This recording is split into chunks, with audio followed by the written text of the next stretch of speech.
Good morning, everyone. This is Chrissy from Solstice ATR. Hope everybody's enjoying their weekend and Sunday morning or Sunday lunchtime.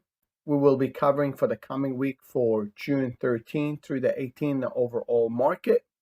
Before I do get started, remember you can find us on solsticeatr.com. On Twitter, this is my handle, Instagram, as well as Discord. Remember, this is for illustration use. We are not a broker-dealer. Past performance doesn't indicate future results, and data may not be copied unless you ask for permission. Before I do, let's take a look at a couple of things that I want to discuss. One, is the stock market going to continue higher, or are we going to have a major correction and a slump down back in the market? Four things to look at: Federal Reserve, interest rates, inflation, the tech sector, and the S&P 500, including the overall general market in the US as well as the global. Let's break it down step by step. And I want to talk about the consolidation that happened this week because we had the rollover into a new contract on the ES, the NASDAQ, the Russell, as well as the Dow.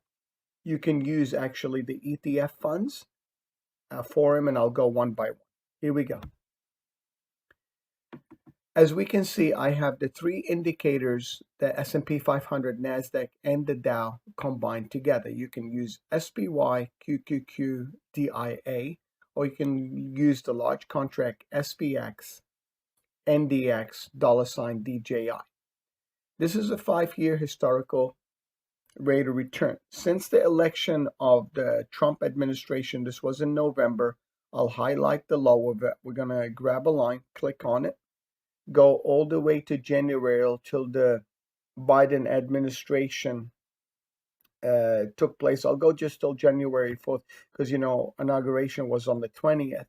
But I can show you that the rate of return on the combination of those four instruments was 100.36% in the 4-year term, even including the COVID-19 reset and the tariff war, and talking about cost of things, and as well as the bond market and the printing of the money. Let's go step by step by looking at the weekly charts on YM. I'll start with the Dow first because it was the weakest this week. We're going to go break it down a little bit on a faster scale. We're going to go, instead of a daily, we're going to go intraday. We're going to go, let's see if we can get 90 days. We're going to go 4 hours. The reason behind it, I want to show the consolidation in the last, since March low. The Dow has continued higher, but we had a reset in May. As we can see, this is the March low. Then in March 20, we reset halfway back through the breakout. We continued higher. Then in May, we broke up, then eventually fell down in May. As long as the Dow is in the range of the monthly FIB and it does not lose the 61.8 or the 50 Fibonacci, the 3400, I would think then there would be a reversal back up. This is the breakdown of the major channel that we had, and we have this smaller range here. You can see you can connect these 3-4 dots.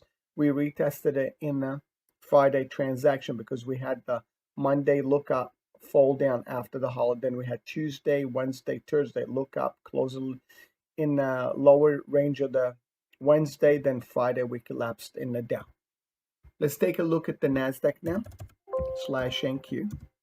It's a totally reverse chart compared to the Dow. We had consolidation for over 2 weeks. We fell down, then on Friday we recovered. As you can see, after the Friday range, Monday we had a push up. Tuesday was an inside day, but in the upper distribution on the Monday range. Wednesday was an inside day of Monday, Tuesday. Then Thursday we fell back down. We recovered 100% of the move after the unemployment rate and all what they said. And we pushed higher. Then on Friday, we retested back partially a little bit below the close, then we closed a little bit higher. As long as we are in this range and we do not lose the 61.8, the 13,800. I think there may be continuation on the annual chart, which was the high around the 14,000. We'll just zoom down. You can see it here. It was the 14,065. So that's very important if the NASDAQ going to continue higher or lower. Let's take a look at the Russell itself, RTY. And in the RTY, it was range bound for the last 3 months since February, March, April, and May. Let's just zoom in here. We know the annual high was up here at 23.66. Let's just zoom in this price action. We know that the monthly May was the low and high here. This was the April high. We can see we retested that area. We have cleared this area by a hairline. In order to continue higher, this is very important that we coming out of this wedge on the weekly in order to continue and clear this prior 2,350 as well as 2,300, let's call it 60, in order to run. If we fall back below the 2,300, 2296, be careful of it because we can reset back to the backside of the weekly Fibonacci. And I'll just zoom in to show you the weekly fibs. This is the high and low for the week.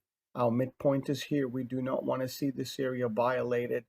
And if it's going to continue, we'd like to see the 2,350 to be cleared as well as the 60.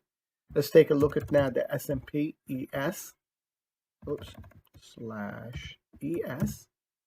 We can see that the S&P 500, since I'm zoomed in, last week's 2 weeks range, we had the Friday push up. And on Monday, Tuesday, Wednesday, Thursday, we looked up and we came back in Friday in the same range. We have not been able to resolve. Is this consolidation for a breakup or breakdown? We have to understand price action has a lot to do with either range, breakout, or breakdowns. Sometimes we gap up in the morning pre-market and we continue. That means the market is very bullish. Sometimes we gap up and come back into range where the value area high, as well as where most of the contracts were spent and time into the range of the prior day. That means the sentiment went from bullish to bearish. If we enter from the low, like in the overnight happened, the action that we fell in the overnight lower, we can continue lower, that's scenario 2. Or we can come back from the low to come back into range and trade inside that range. If it does not happen and we stay in range, basically back and forth inside the prior day's ranges, that means we are range bound until we resolve out of there. Like on Thursday, we resolved up to close a little higher than the prior 3 days high. As you can see, this is the range. If I put the volume profile to show you how to use it, or the monkey bars, we can use the monkey bars to give you guys a little bit better idea. We're going to go standard, go monkey bars. And the monkey bars is only showing me 3 days. If I want to show a little bit more than 3 days, I go time frame. I'm just going to go down to 15 days range so you can see how it looks like in relationship to the price action. We can see the prior week, the range bound, we fell down on Friday. We pushed back up, stayed in that range, but we closed a little higher, but the time spent was down here. Value area high is that shadow. Value area low is here. And then most of the contracts that were brought and sold is that purple color. And the time spent was basically here. You can see the differences in the shadow. If I look at this week's range, including Friday, let's just do including Friday. We'll include it with Friday. We can see that we looked up, we stayed in range in here on the S&P, but most of the POC and the time spent are almost identical in the last 3 days. Then on Thursday, we pushed up, and Friday, we stayed inside that range. So the value area high is that shadow, value area low is this shadow, and the POC is here. The time spent are very identical, except on Thursday when we pushed up to close higher. And here, Friday was because of the rollover contracts. We were range bound until we resolve out in the coming week. Keep an open mind. Next week is option expiration, as well as triple witching, and the contracts go into the new. If you're still trading the prior contract, be careful of it. We don't want to end up getting stuck holding the old contract because it will liquidate you. Let's go back here, go to standard, and we can see the range. Let's go to the daily, and I'm going to go just 6 months out so everybody can see it. We're going to go daily, 1 year. We're going to go 6 months. We're going to go daily. Should be more sufficient for us to oversee that the range from the December high, which was here, we resolved back up and retested the December range. Then in March, we retested the area again. That was the low for the year. And that was the January low up here, I believe. No, that's the February. This is the January low. And we continued higher. And this is the range in the monthly fib. Keep an open mind. If we're going to retest, we had the annual high on Thursday, remember, for the year. If this is going to continue, we would not want to see the 4,200 retested because we can fall back in the range of the channel or fall back to the major consolidation before those two double bottoms at the low. Let's take a look at BTC, and I'll do gold and silver. As we can see in Bitcoin, that was the annual high. We looked up, we retested it, continued higher. This was where ADX, when the RSI, stochastic momentum indicator, and MACD gets overextended. Eventually, it needs a relief before continuation. That's what we did. We got a relief. We continued higher. Then we created some kind of a head and shoulder here. You can see that's the head. That's the shoulder. There was like a double shoulder. Then we eventually couldn't clear the 63,500. And I called everybody in on April 19 and 22nd. And I even tweeted it on my handle, and I said to everybody, be careful of Bitcoin, take some off the table, because if we cannot resolve back to the upside, we may have a reset in Bitcoin. And I said to 29,000, everybody looked at me like I'm crazy. Okay, all the gaps that were in here in the overnight that happened, we retested them on the way back down, and these are the candles to prove that we retested them. The only one we have not filled the gap is from the December high, annual high, as well as the breakout on the retest of these. If you're going to consider this as consolidation, this is a very important area that 29,000, 30,000 holds. If it does not hold, you have to have an open mind if there's going to be a change of continuation lower. If it's going to reverse and go higher, these are the 4 factors you have to keep in mind. What we want to see is Bitcoin clearing the 39.4 and eventually clearing the 41,555. The reason behind it, this is the 2 candles that brought us lower. They tried to retest it, came back down, retested the same high of this candle, then fell back down. Now we are in the process of going back up. If this is going to continue, we're going to make sure we clear this candle and this candle, and eventually the candle that brought us down, which was the retest of here. This is why the 41,500 is important on the way back up into Bitcoin. So we're going to trade what we see on the charts, not what we think.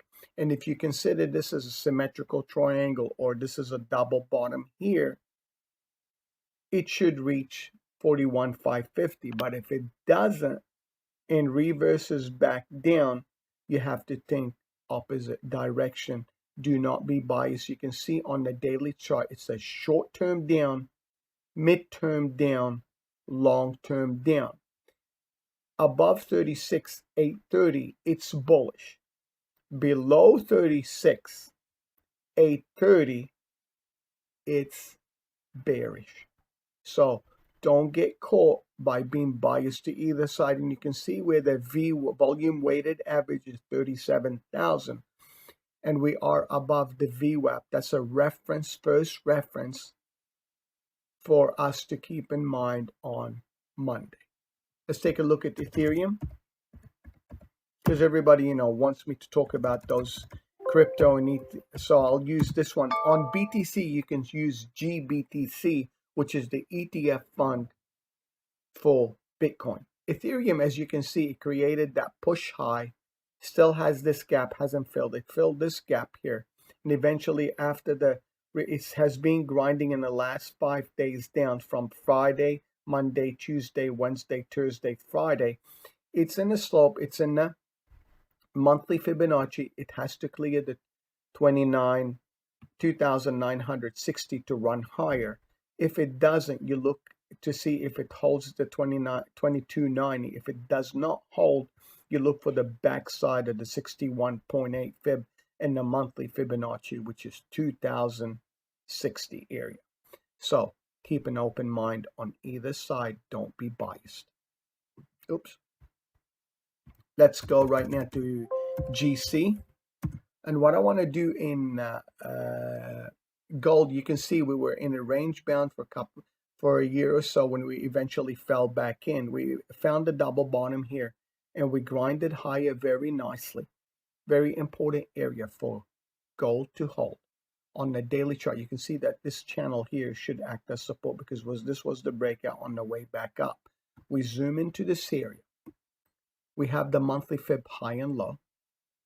As long as we are above 1850, 1845, 1868, gold is still bullish because it can come back, retest this area one more time in order for it to continue higher. And if gold clears 1908, 1910, it goes back to the upside range in the upper distribution. What I'm going to do one more time, zoom in so you can see the monthly fib.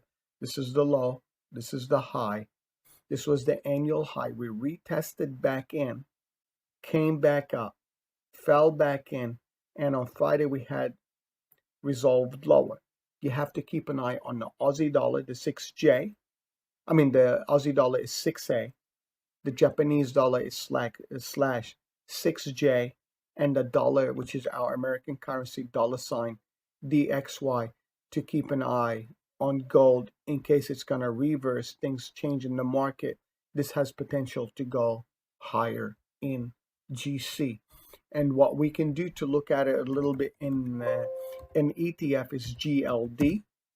And you can see GLD, because I don't have any fibs on it, you can see where the gaps are. We retested partially the gap. We had this gap, revisited, and eventually we retested those gaps and continued higher. We do have a gap in here. You see it here? And there's a gap in here.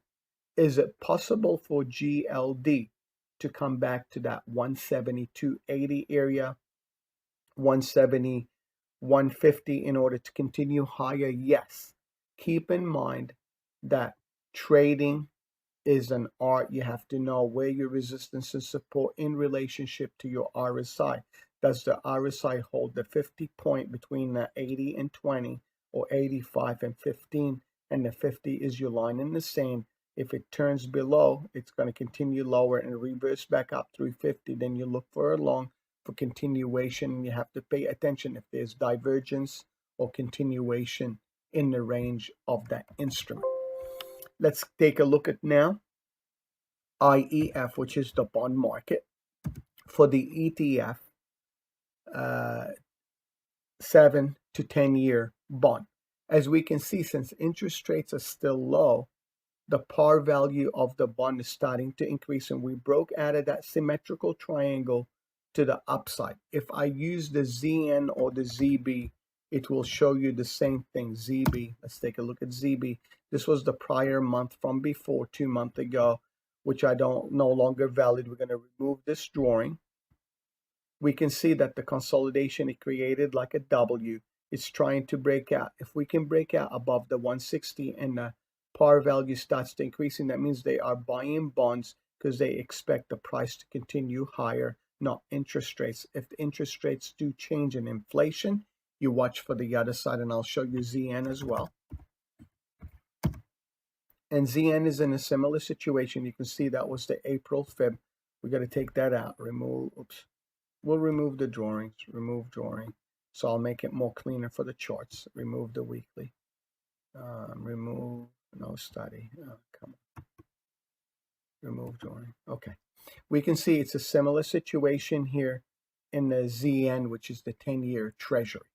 Let's take a look at NYA to represent the overall exchange on the New York Stock Exchange. This does not represent just the S&P 500 or the NASDAQ one. It represents the overall market of the exchange that are traded on the exchange. You can see in the NYF, New York Composite Index, that was the annual high. We retested it in January and March. Then we continued higher. Then in May, we continued low, then we eventually reversed back up. We have been range bound in the last 10 days. Is this that consolidation here, break up or break down? Keep an open mind where the RSI in relationship, and you can have a smaller channel in here, which is a symmetrical triangle. This was the annual high on Thursday. If this gets a breakup or a breakdown, keep an eye and open mind where you are going. If we look at XLK, XLK, you can see this is the technology sector. It's in a similar situation. You can see from December where the high was, the annual high. Then in May we fell back down. Then we double bottomed. I consider this created like a cup and handle trying to break up. And if we can clear this consolidation from the April high, we can continue higher. Let's take a look at XLV, which is the healthcare sector. Similar situation. If I take a look at XLF, the financial sector, you can see where it is. The financial came back a little bit lower. Keep an eye on the banking sector, such as, Bank of America, Wells Fargo, Chase, BAC City. So it gives you an idea. Goldman Sachs, BlackRock, the brokerage firms. It gives you an idea if those sectors are going to continue. XLV,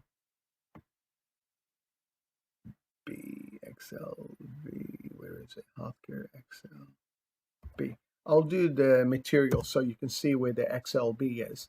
This is the material, consumer products, home builders and all that. I mean, I don't want to go into home builders and other stuff. You can look at Home Depot and other stuff. We can see that we were in the range. We broke up. We consolidated here. We fell back down in the last 5 days. Keep an open mind if we do hold this consolidation here at the 83 to continue higher.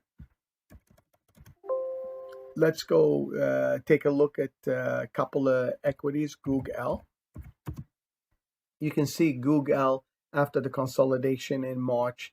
Then in April, we looked up, we fell back down. Since the April high on Friday, Google made a new high, and if it's going to continue, we look for the extensions to the upside. If not, we have to hold this line in the sand around the 2400, 2410. So take a look at DIS since the reopening of the economy and stuff.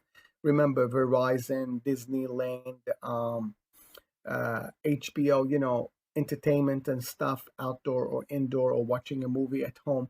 These things, do start to change in direction because it's diversified as well as production and the reopening. It consolidated for the last 5-6 days. It's trying to break out of this down channel. Keep an open mind if it clears the 50 SMA, 116.50 and 61. If it falls back, you look for the middle of the range of these two channels, and you can put a line right here in the sand, and you can see where that line is for holding that line in case the trend does change. Let's take a look at XOM. ExxonMobil had an annual high in May. It retested on Thursday the high and eventually collapsed a little bit.